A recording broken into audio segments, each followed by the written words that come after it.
All right guys, we are in Port Arthur, Texas for another campground review.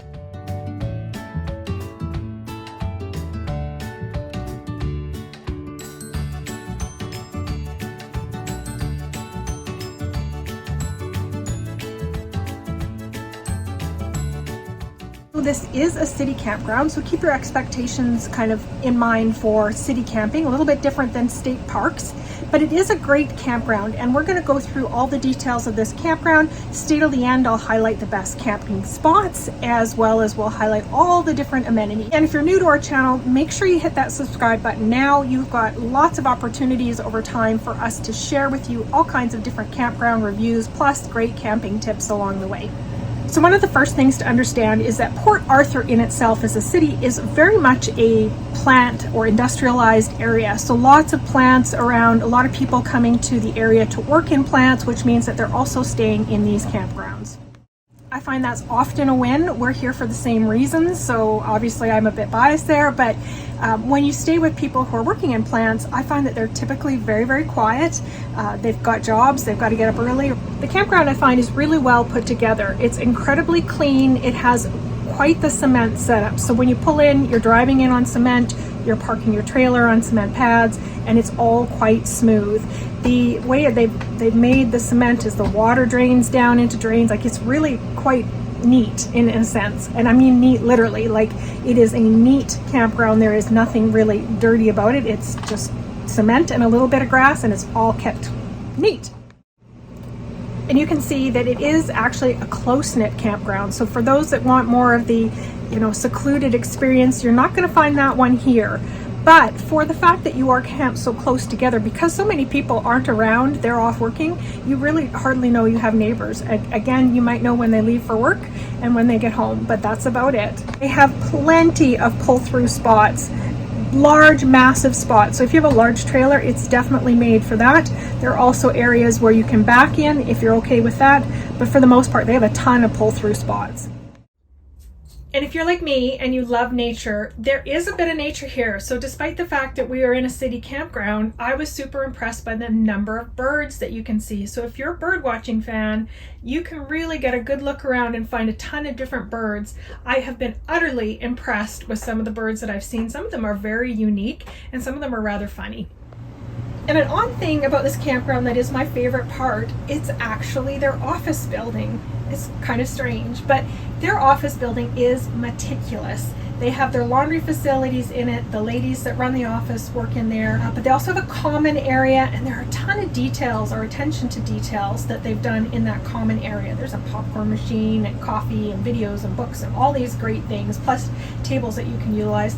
They've even got it themed out. Like right now, the theme is Mardi Gras, which I think is a lot of effort just to keep a mood or a feel in a space that is really full of transient campers. And I think it was really good. It also has a gym, and the gym I think was top notch. For a little small area, they had all the equipment that you would need to do a little workout. They had an elliptical, 2 treadmills, they had weights. It was really good. It does have a little pool, very cute little pool, looks super clean. It hasn't been the weather for anybody to go in it, but it looks like a nice little pool. And there is a small kids park just in behind the office as well. So there is something for the kids to do here when you need to kind of get outside your campsite for a bit. If you do stay here with dogs, there is one thing that is fantastic, and that is the number of pet stations that are around the campground. I think there's about 4 or 5 of them. That's a lot of pet stations for a reasonably sized campground like this. Like the KOA that we stayed at in Montana, there's a video on that one. It was probably 3 times the size of this campground and only had 1 pet station. There are 4 or 5 pet stations here, and that's excellent because your dog doesn't necessarily go to the washroom, at least mine don't, next to the pet station. So you end up wanting to walk around with your little gift bag. So I really appreciate the fact that they had so many pet stations around. It made it really easy to deposit the gift bags. With any campground, there are a couple things to be aware of. The first one is really not in their control. It just happens to be that the landscape around them is pretty wet, and that means mosquitoes. I cannot believe the size of the mosquitoes here, and they are eating me alive. So make sure you pack bug spray The campground is near a fairly busy road, so if you're super sensitive to noise, you might find that bothers you a bit. I haven't had it bother me whatsoever. I think I've heard police cars once in the entire month that we've been here, so it really hasn't been an annoyance for us at all. Okay, lastly and most importantly, let's take a look at the best spots. So I picked this spot because it has no camper on one side of it.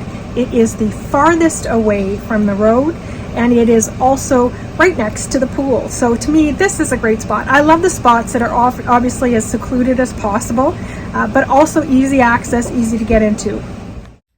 It also has a wheelchair accessible campsite. Now, the entire campground I think is quite excellent for wheelchairs because of how much cement it is, but not every site has a lot of width to it. So this particular site is quite good because it is more accessible. It's also right next to the washrooms, which also have wheelchair accessible access. This campground's very busy, and honestly, I would think it's probably pretty hard to get spots when you want a preferred spot. But the best recommendations I can have for you when staying here is if you have dogs, then you might want to have the access to the grassy areas, because it does make it a bit easier for you to just walk out your door and go take the dog for a bathroom break. If you don't have dogs, I actually would have preferred being in the areas without them, because you're farther away from kind of the mosquito zone. You're not going to completely and utterly avoid them by any means, but it's just a little bit better the more inward the campground you get and the more concrete it is. So I'd actually prefer to be in the center of the campground myself. In the end, you might be at the mercy of what's available with this campground, because it is so full with plant workers in general. So you might have to just take what you can get. They do have monthly rates and full hookups here, so everything that you need in order to have a long-term stay, you can do that here. Awesome, you guys. It has been a great stay at Port Arthur RV Park in Port Arthur, Texas. If you have any questions, put them down in the comments below. Otherwise, happy travels.